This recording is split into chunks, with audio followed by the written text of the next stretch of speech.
Hey everybody, welcome to this week's Q&As. It's Thursday, late afternoon, early evening, so everybody should have had enough time to get their questions in. So let's jump in and see what we got. Caleb SYC had a question that I started to answer, and then I went down a rabbit hole of piracy and preservation and ranting, and I don't think that's the best way to open up the Q&As. So not your fault, Caleb, my fault, but I want to kind of skip to the end of this. And Caleb basically said, with digital games being so easy to remove from circulation these days, what do I think that means for aspiring retro gamers that a notable game may be lost to time? And without getting on a high horse and ranting about this stuff, I just think that polite piracy is the only answer, and the only answer there ever was for this stuff. I would like a solution that I could purchase something and just own it forever and have it tied to me somehow so I could always re-download it if I needed it. But because of past licensing agreements, some of which have been signed before digital downloads were even a concept, because of different companies fighting for different IPs and stuff like that, I don't think it's ever going to happen. So I think people who jailbreak their own devices and rip their own ROMs to hold on to are unfortunately the only way that these things are going to live on. Now, I will have to add very quickly that if somebody rips a ROM or takes somebody else's intellectual property and then sells it, they are a giant piece of shit and a thief, and those are not the people I'm talking about. I'm simply talking about your white hat hacker. I don't know, there's a million names for us. I just call myself a dirty pirate because I'm tired of everybody in the comments always coming in and actually that means you broke the law and you're a hypocrite. Fine, I'm a dirty pirate, whatever. But I don't ever sell anybody else's IP, ever. I never have. And I would never plan to either.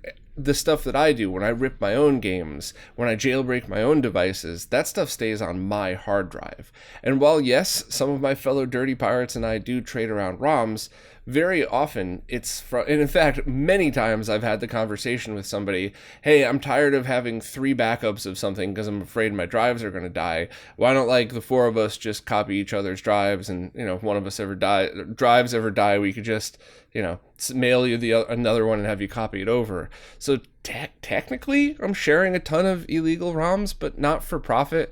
It's costing me money, and it really is, I hate to use this buzzword, but it really is for preservation. I want to preserve my own stuff, and I want to have access to as much as I can, especially for all the testing I do. It really comes in handy. So I think that was a pretty level-headed, rant-free answer of, I think the only honest solution is a polite pirate.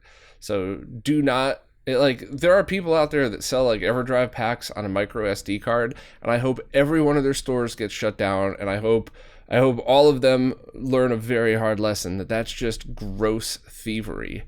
But I think ripping your own stuff and politely sharing it with others that do the same thing, it's not legal, but it's also the only way to guarantee that this stuff lives on. And if we just keep doing it and keep being vocal about how we're upset about this, eventually some company is going to crack and come up with some way to try to do it. But it does just stink that we have to go through all this. So save your own ROMs, pirate your own stuff to yourself. And who knows, if the channel shut down next week, then it means it was illegal for me to give that advice. But I don't think I have any moral issues of telling you to jailbreak the device that you purchased and to save the ROM that you purchased to your own hard drive. I'm sure somebody out there is going to have a reason why that's wrong, but I don't feel the slightest bit morally bad about that because I'm not telling you to do anything morally wrong. Maybe it's illegal or something. So hopefully that was a decent enough answer. Drew Green wants to know if I'd ever be interested in doing a how-to video on splitting a signal to play on a modern TV or computer monitor and a CRT or PVM at the same time. I thought I did, but that's the problem when you're 500 plus videos and 2,000 pages deep over 10 years. Maybe I just thought about doing one, wrote the script, and never actually shot it. I got nothing, Drew. I'm sorry, but I could easily answer that question. And it's the same exact procedure as if you want to play on a monitor and stream your game on a computer. So maybe that's the video I did. Maybe I did a streaming basics video, or once again, maybe it's one of the million things that I already wrote a script for that just don't have enough hours in the day. But I can quickly walk you through it here. You're going to need two things. First, in your case, when you're playing on a CRT and then gaming on a monitor, or at the same time, or streaming, or whatever else, basically one analog and one digital solution, you're going to want to take some way of powered splitting that signal. So you don't want to use a Y cable or anything like that for the video. However, the one exception is if you're running through a PVM or a BVM that has pass-throughs, or the rare television that I have seen that has composite and S-video in and out. If you have a situation like that, which is very common, you mentioned having a small PVM, so if it's a 14-inch, it probably has this. And if that's the case, you can go S-video into the PVM, or a component, or RGB, or whatever else, and then take the outputs of that into the RetroTink 5X, and they will be simultaneously displayed safely. And that's the important part, because you could certainly twist a couple wires together and connect one console to 5 different things, and it might work for a few minutes, but then you're going to blow that console out. And I've done that before. I ruined a Super Nintendo trying to do a crazy demo. I still did the demo, but I tried to add another TV to it just to be crazy, and that's what shorted it out. But so that's if you have a TV with pass-throughs, it's very easy. If you don't, then you start to have to worry about getting a powered solution. And things like an Extron crosspoint, if you want something that fancy, would work. Any of the G-SCAR or G-Comp switches would work. And those are kind of on the higher end of stuff. I don't know of too many splitters that are easily available to purchase. But if you're using composite and S-video, you could look for things like video distribution amplifiers and any high-end brand that's used and you're buying equipment on eBay, you might be able to get a very decent deal on. And unfortunately, you might still have to spend $100 or maybe a little more, but do realize that these used to be like $1,000 pieces of equipment back in the day. So it's expensive, but it's still relatively cheap compared to. Now, on the other side of things, let's say you had 2 digital monitors. That's super easy. Just grab yourself an HDMI splitter. Or if you wanted to have a PVM running and your monitor and stream it, do the exact same thing, but split the HDMI output, and then you could have all 3 going: analog, digital, digital. So that's pretty much the basics. If you want me to elaborate, you mentioned being kind of a noob at this, so that was the perfect time to ask questions, because if I'm forgetting something, or if there's a common scenario that I'm just used to because I've been doing this forever, I'd love to be able to add these notes to whatever video I may or may not have already done. So even if I did one, I could just punch it up and make it, trying to update it. So if there's any noob things like this, please keep me in the loop and let me know, because I'd like to do videos like this. And I'd like to do a lot more beginner focused videos, just because some of the fancier, in-depth videos are so time consuming, and I'd love to be able to do just a happy video showing people how to connect some stuff. So please let me know, any other questions, and thanks for the kind words too. Couple questions from Jason Guffey. First, when using speaker wire in an audio setup, do you think it would be better to solder the strands of wire together on the end? So I don't want to pretend like I'm an expert at this and that I have solid answers, but I am comfortable speculating because of the different areas I've worked in and the different audiophiles like stuff I've been a part of over the years. So my speculation, which could be totally wrong, and I'm sure people in the comments will be kind enough to let me know if they are, but I think one of the reasons why you leave strands of wire together on the end like that, or maybe just lightly twist them but not like grind it down, is when you put it in those clip things, when you squish down on the wires, if that was just a circle, the only physical connection you would have that would be flowing the current through would be the thin ends that are just touching the tips of that solid circle. Whereas if you have the individual strands of wire, when that clip drops on it, it smushes it down and spreads the wire across, creating more of a contact surface between the two. Now, once again, while that physically is probably correct, almost surely, I don't know if that makes any difference whatsoever. And I do also know that adding any different types of metals and mixing metals is never the best move. So I haven't. And I've had stereos that I would say are very, for the money, that would be considered excellent. It's not some $100,000 stereo, but considering how much I spent on it, very little, but it came out very good, sounds good, and I've never had an issue doing it that way. The only thing I definitely always do, and maybe this is wrong, but when the wire is just kind of fluffed out in a mess, I do just lightly twist it once or twice just to keep everything together, so that when I slide it in, the wires just don't go haywire and everywhere. But I would love to hear other people's opinions about that. If I'm dead wrong, I'll apologize in advance, but that's kind of just what makes sense to my weird nerd brain. Second question, Jason has one of those old Atari 2600 Flashback consoles, and wants to know if there's anything they could do to improve the video quality. I don't know. I've never really messed with those. I think if it generates composite video using just a basic digital chip, it might not have any pads available, or it could be one of the glob top jobs where the companies put everything out on the board and then they put the globs of plastic over it, molten plastic, to cover it up so that people won't clone their stuff. And if that was the case, it would be theoretically possible that underneath that glob top you would have a chip that could output different signals. But first you'd have to remove it, then you'd have to do the analysis. And while I would always encourage anybody to do any project they feel like, if it were my decision, I would personally spend the money getting a real 2600 and spend the time and money and doing work on that. Because, at some point, time becomes money, right? Even if you're just talking about how many hours do I have to allocate on something, if you really wanted to do it for your own, I mean this respectfully, of course, but your own nerdy knowledge, then go for it. But if you just want a very cool way to get a better quality 2600 experience, it is my opinion that your time would be better spent finding an original or something else that isn't just a strange clone console. Lastly, have I heard anything about a PSP Consolizer? Yeah, the person who's been working on the project for a couple of years messaged me over a year ago and said they were almost done. And every couple of months I get tagged in a Twitter post saying they're done, but they're not done. So, I get I get the process. I understand how every time you think you're done, a million other things pop up, but maybe stop posting that you're done. I mean that with respect. Heck, if anybody gets mad at me for saying this, remember that I'm the idiot that's been talking about a wiki for 3 years that's still not out yet. And it actually is very close this time. But now I sound like an asshole because I just did the same thing I made fun of the other person for doing. But that's the honest answer. There is somebody that's making something that looks really cool, but it keeps getting delayed for whatever reasons. And now with a global part shortage, it could be not at all the creator's fault at this point. So who knows? Let's see how long it takes. Next up, Louis Cesaron says, "Dear Bob, why are you so handsome?"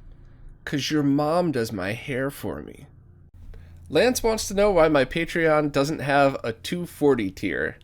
That is such a good idea. I totally didn't even think of that. Just like I totally let the 240th episode of the weekly podcast pass me right by without even noticing. I was overwhelmed and just unbelievably busy around that time. So I think that was just it. As my brain didn't have any more space to put a joke in or something. But at the very least, I wish I could have opened that episode, like the whole thing shot in 240p on Crix's Megacolor or something like that. But that's a great idea, but I don't know what the rules and stuff are for Patreon. I got an email a while back saying you should change your tiers to this, and I just did it because I don't want to rock the boat. I want to be invisible from Patreon's side. I don't want them picking on me or anything like that. So I did used to just have like $1 or something, and then the second tier would be choose whatever you want to pay. That's with a minimum of $1. But Patreon stopped kind of doing that, and then they brought it back, and then they didn't. I don't know. Once again, I don't want to rock the boat there, but if anybody has any suggestions, the only things that I would kind of have caution about are like, I don't at the moment have the ability to offer anybody anything extra on Patreon. And a good example of this is on Floatplane. I get charged more when I upload a 4K video, but their 4K video streaming, at least on a decent monitor or a decent TV, not your phone, but like their 4K videos look significantly better than YouTube's 4K videos. It's been a while since I've tested. Maybe YouTube's gotten better, but that's the one thing I offer on Floatplane is if you pay for the higher tier, you get access to the 4K videos. And while that's not exactly a bonus or anything, at least it makes sense as to why somebody would want to spend more. Because I have to, I get charged more, but you get a little better quality. So that kind of makes sense. But I don't really have the ability to do anything like that on Patreon. And the only thing I thought about doing is basically stealing Epos Vox's idea and having one extremely high tier for people who want me to help them individually customize their setup. But that would have to be something, I would need a lot more free time because that is just incredibly time consuming. And when Epos does it, his is very, very expensive, but I guarantee if you break down over the course of the month how much time he ends up spending, even if he only spends just, not that much time interacting directly with you, I guarantee the total amount of time and research and figuring out and kind of putting things together for you is like minimum wage. It's not, Epos isn't making $1 million off of that. But it is a neat thing because, he gets to make a few extra bucks here. If people have similar situations, it saves them time because he learns from both. And somebody gets to have a very customized and very personal experience. So maybe I'd steal that at some point. But if anybody has any ideas, I'm definitely all ears. I know your question was funny and I'm kind of having more of a serious answer, but I always want to try to do whatever I can to make any supporter feel like they're supporting. And I know that the whole thing is like your support keeps everything going. So the fact that there's a website and a podcast means, you've won, but I always want to do more. So if anybody has any suggestions, I'm absolutely all ears. The only thing that I have been asked a few times in the past was, can there be some kind of voting so that supporters can choose your next video? And that's absolutely impossible because I always have 3 or 4 things going on at the same time, and there's always something going catastrophically wrong. I was working on 2 videos today, one very long term that's not going to be out forever, but I'm just kind of doing some of the legwork on it. And then also a video that I was hoping to have out next week, and then something just died. So it's like, okay, now I have to stop, fix that thing, wait for the parts to come in, start working on something else. So there's just no way I could ever guarantee anything like that. So that'd be the only one that I'd have to politely say no, because it would never work out. I'd try really hard to get it done and something would always break and set the schedule back. But any other ideas, please let me know. Monty has a few Extron 201 RXI boxes, and 2 are showing some kind of interference, which they've traced to the power boards, but 3 are perfectly fine. And the 2 with the noise had AC/DC power boards, which eventually burned out, and coincide with what looks like an older power supply, versus the newer power supplies they see in the 3, which are running noise-free and strong. Extron wanted $250 per box to do a full service, so they found a couple of other cheap Extron boxes that had the same power boards, but the noise is still there as before. So I guess Monty was looking for a way to find compatible Extron boxes with the same power boards as those specific 201 RXIs, hoping that would fix the interference. That's a great idea, and all of that is perfectly awesome and, a good thing to chase down. But because we're talking about expensive equipment that when it was new, it was a lot more expensive than this, then, we probably paid $100 for it now, and it was probably $1,000 back in the day. But I think the much more important question is, why do those power boards generate interference? Is there something that can be changed on them? Is it the capacitors on the power boards just need replacing? Is there a very specific thing to diagnose? And if Extron wanted to charge you $250 to find that exact thing out, let me know, and I'm positive I could crowdsource that in about 5 minutes, because I have a bunch of friends with 201 RXIs that would totally throw down a couple bucks each to have that traced to figure out what the problem was, but I don't think they're going to do that. I think it's more up to the community to figure that stuff out. So if you have the ability to at the very least replace the capacitors on that power board, and take your time, make sure you get the exact ones, try that and see if it makes a difference. And if it does, that's super easy because capacitors are going to die anyway at some point. So it would be awesome to be able to just to tell people like, here's the cap kit for this, have Luke from Console 5 carry a couple of them just to make things easier for people. That would be very awesome. And if it's not the capacitors, then we need to talk to people who have a much more in-depth knowledge of power supplies. And maybe it's something like, oh yeah, that's the 123 chip that's known to be noisy. We swap that out with another one and it's fine. Or, something else. Maybe it's easy, or maybe it's maybe we're just all going to bite off more than we could chew with these and eventually go back to your perfectly good idea of just finding cheaper boxes that are kind of useless that have good power supplies in them and using them for this.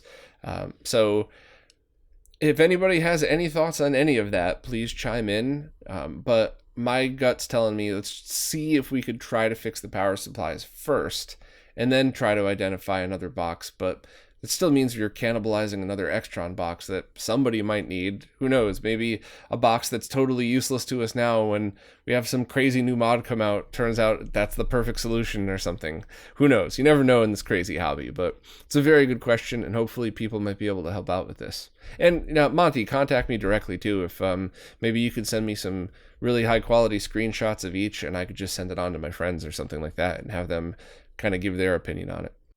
My buddy Bernie is back from the dead and wanted to comment on the stream I did with Tian Fong about the new Terra Onion PC Engine CD thing. The SSD S3 minus 12 divided by 4, whatever the hell they're calling that thing. I liked it, didn't like the name, but Bernie left a comment on the video explaining that you could achieve the PC Engine composite colors with the 3D lookup table, LUT. So as long as you have a reasonable way to load the LUT, you could do it. Some TVs do it directly, which is really nice. All credit to Raisha and team. Bernie made the LUT shortly after the team finalized the palette, and this is simply a mathematical translation. I don't think they could share the link to the LUT on YouTube, but maybe they could drop it here just in case it is of any use to anyone. I will put this in the description everywhere, by the way, just so this is available for anybody that wants it. Any one of those LUTs will do. The larger files just use more points. The next step is 3D LUTs in retroscalers, or palettes. That works too.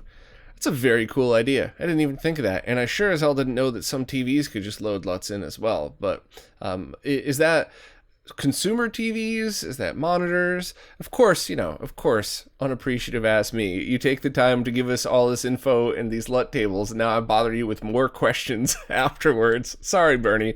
But yeah, thanks for doing this. I'll put a link to everything, and it's definitely something I'd like to mess with. Paul Pastor wants to know if there's any list of background tasks that you could disable on your PC that would improve performance or reduce lag when using software emulators. Would it be worth it to disable any background security and also disable full network access on a PC when using an emulator? Well, there's two answers to that.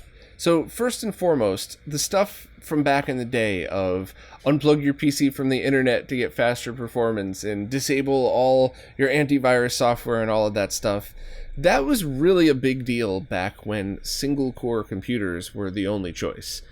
Now that pretty much every processor on everything that you buy these days is multi-core, that's become less of an issue just because you don't have so much bogging you down. So while that's something in the year 2000 that I definitely would have done without a shadow of a doubt, I think there's a few other ways I would tackle it these days.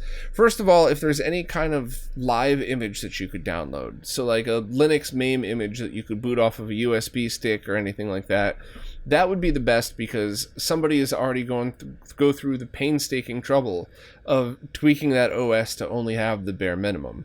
And that's actually something I used to do back in the day as well. I would do very customized Windows installs that only added the very pieces that you needed to run the certain games that you were trying to play.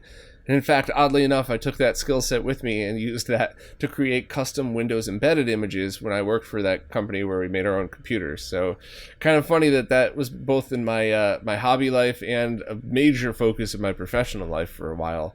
But I think these days, the tips that I would give is not to do that, unless you're one of these people that can actually create a custom Linux image like I used to for the old Windows stuff. And then, yes, by all means, have at it. But if you're just a general IT nerd, I would say a few things that you would want to do is, first of all, disable anything that you know is constantly running and processing and downloading in the background. And the number one offender on Windows is Windows Update. I have seen so many computers crawl to a complete halt. And sometimes it's because of the processor, but most of the time it's because of PCs with either early SSDs that are super slow or mechanical hard drives as their main OS drive. And, you know, like just recently somebody asked me to transfer their stuff from their old phone to their new one. So, all right, give me your laptop. And the laptop would barely run because it hadn't been powered on in a few months, and Windows was trying to do a couple of major updates and download at the same time. So that's something you would want to avoid. So either keep your Windows computer up to date or try to figure out a way to download it.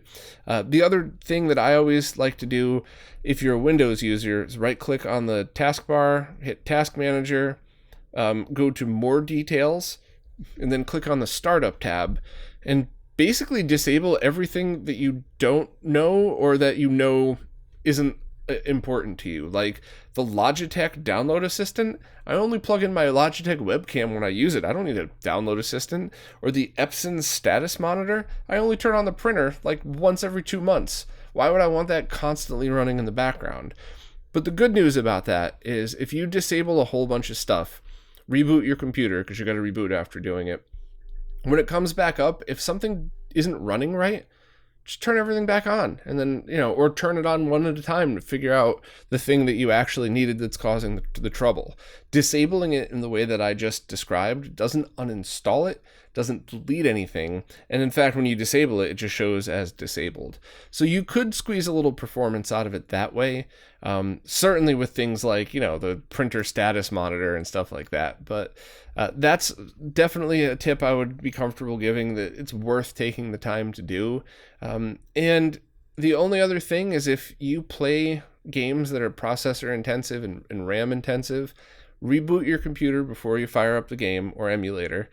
Do not open a web browser or anything when you reboot, you know, within reason, of course. You could open the start menu and stuff like that, and then just open the game. Because that is the other thing I've seen quite often, is Google Chrome takes up a tremendous amount of RAM, and then when you close it, it's not as flushed out as if you just booted the computer fresh without loading Chrome at all. Now, they're always getting better, they're always tweaking it and stuff like that. I'm just saying, if you're going to spend the time to tweak and do anything like that, those are the tips that I would really go for. But you know, you are remembering correctly. Back in the day, the questions you had were what you would do. But nowadays, I think I would just kind of stick with what I just talked about. And if I'm forgetting anything, or if there's something new that's out that I don't know about yet, please let me know in the comments. Oliver Clare said they recently picked up a Magnavox Odyssey 1 just for the hell of it. No overlays, games, power cable, or video cable. However, the controllers and battery compartment are in shockingly good condition, so they're hopeful they can get it to work. Would I have any advice on getting a compatible replacement AV cable, and what power cable might be a suitable replacement if the battery compartment doesn't work? So the AV cable, you have to figure out what the original outputted. Was it like an Atari 2600 where it was only RF? And in that case, anything that you could use from that era would work. Basically, any RF adapter should be the same, but double check, because I've seen some weird stuff on those, you know, first gen consoles. And same thing with the power cable. I would try the battery compartment, but that's something that I would just, you know, I would really look to see if there are forums where people talk about this stuff, because there might be tips and tricks. And if you see something like, oh yeah, you could use a Genesis 1 power supply, and I'm just guessing, by the way, I don't plug in a Genesis 1 power supply without double checking. But if they say that, then go and get the Triad compatible version of that, so you have a brand new PSU that, you know, you could use internationally, that you don't have to worry. And you also wanted to know if it's possible to find reproductions of the original plastic overlays. I have no clue, but they do make some pretty awesome overlays for the Vectrix. So the fact that there's people out there making it for the Vectrix hopefully means that there might be interested people in the other stuff too. So I would definitely find yourself a a forum where people talk about this. Maybe see if Atari Age, even though it's not an Atari console, but maybe see if anybody there knows anything. Kind of, if anybody else too is part of a group that works on those consoles, maybe just take a moment to post a link in the comments. All links get caught in the filter, but I see all of them. So, just don't worry if your link doesn't go through. Or I shouldn't say all links get caught in the filter. It's random. People could post a link to like Google and it'll get caught, but people could post links to like a direct DigiKey link for a triad and that goes through. So I never figured out how YouTube does its filtering, but if you do post a link and it doesn't appear right away, just give me a couple hours. I try to check multiple times a day, but sorry I don't have direct help for you, but hopefully I could at least sort of point you in the right direction. One more from Oliver. They have a couple of older consoles with telephone jacks for their original NetPlay, including things like the JagNet dongle that I just talked about in the weekly roundup, and things like PS2 and the Sega Netlink. And they wanted to know if I was aware of any 56K modem simulators that would allow you to plug the phone line into the console, but have it translate over the Ethernet network. So basically translate 56K to Ethernet. And I know for a fact that stuff exists. It existed for fax machines and businesses. I installed so many of those. I vaguely remember people doing this in the video game world to do this exact same thing. But what I don't know is how much customization would be required for each. So it might be something that you have to build one for the Dreamcast, build one for the JagLink, or you might be able to have some kind of way to do that over Ethernet with just a single box. So unfortunately, for the second time this week, sorry, Oliver, I have to defer to the comments because that is a pretty niche thing that I haven't ever really jumped head first into other than the fax machine stuff. So I totally forgot. I know I've seen them. So if anybody wouldn't mind posting the link to that would be pretty awesome. Steadicam Scott is looking into RGB modding in Atari 2600 using Tim's board. Their setup is all component using HD RetroVision cables through a G-Comp switch. Most of the RGB mods they've seen are either using an 8-pin mini-DIN or D-sub connection and separate 3.5mm audio output. The simplest way would probably be to just do the mod like that, and then add an RGB to comp, but they'd love for a more cleaner solution like adding a multi-out connector to use with HD RetroVision cables. Is there a way to add an NES multi-out type connector to use with the SNES cables, or would something like the Voltar and Greg NES multi-out work with this? I apologize if this sounds silly or if this has been asked before. It doesn't sound silly, it sounds practical. But I do have some thoughts on this. So first, if you want to do that this way, it's totally fine. You just have to look at the circuit as a whole from start to finish. So the Tim's board is supposed to output just perfect RGBS signals and then composite if you want to in S-Video. And you can just hook all of those up to an SNES multi-out connector. You just have to think, okay, SNES cables have the capacitors in them, I think, if you're talking about NTSC. So maybe check out the circuit on Tim's board, and if he has 220 microfarad caps on the output side, remove those because they're going to be in the cable. I don't think it would hurt to double them up, but it's just kind of good practice. But that would definitely require either a very creative mod or a cut. And that's completely up to you, and this seems like something that would be pretty practical. However, if you wanted to, you could also do something like try to get a receptacle jack style 9-pin mini-DIN cable and run it through the RF jack of the 2600.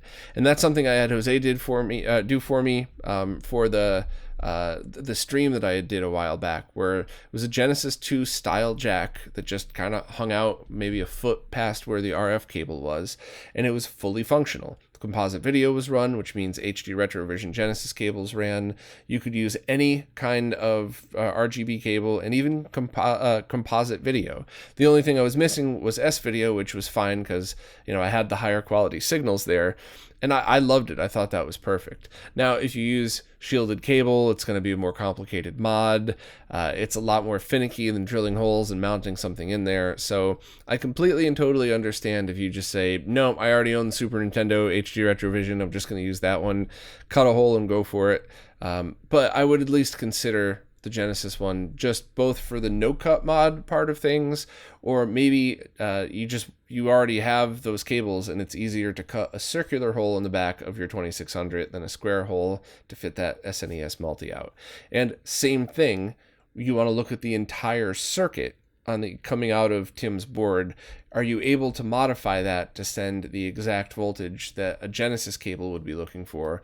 Otherwise, it's going to be not the image would be too dim, and depending on how you did sync, that may or may not work with certain devices. So as far as physically doing it, either dangling it out the outside or drilling the holes in, that part's no problem. And as far as electrically doing what you wanted, they're both possible. SNES and Genesis, you just have to have a total understanding of the circuit from the time it's generated as video signals on Tim's board to the time it hits the end of whatever cable it is that you have. So totally cool to do all that, but I would either do a lot more research just to make sure that you kind of got it all down, or just find a modder that's done stuff like that before. Quantum Guitar was looking for a recommendation on what to do if your TV or monitor doesn't have the ability to set aspect ratio. So in the scenario for the retro gamers might run into, you might plug something in that was meant to be viewed in 4:3 and it's stretched to 16:9, or depending on whatever accessories you might be using, it might be the opposite. You might be having a 4:3 image in a 16:9 window, so black bars on all sides essentially. And I don't know of a cheap and easy box that fixes this. You mentioned the M Classic, which I don't like those things. I don't think they do what they're supposed to, and what their cheesy and very misleading marketing tells you that it's going to do. But if you do set the M Classic to retro mode, it does force an aspect ratio, I believe. So that, I guess that could be a solution. I don't think I would ever suggest anybody spend $100 on that. I would much rather see somebody save up their money and get something like a RetroTink 5X rather than, which I know it's 3 times the price. I'm just saying, if you're going to drop that much money, maybe just save your money and get something that's a lot more useful, that could be used with, for a lot more purposes than that. But as far as cheap boxes, no. And I do wish something like that was available. I wish it was as easy as sending a different CEC code or sending some kind of different thing. But the only other thing I could possibly think of is maybe a customized HDMI solution like the HD Fury stuff. But the box that I tested on stream with Voltar, that thing was super expensive and super complicated, and I'm sure it could do that in some way, but just getting a RetroTink 5X is cheaper. So the only other thing I would suggest is if somebody finds some kind of HDMI device that already has this feature built in that's cheap.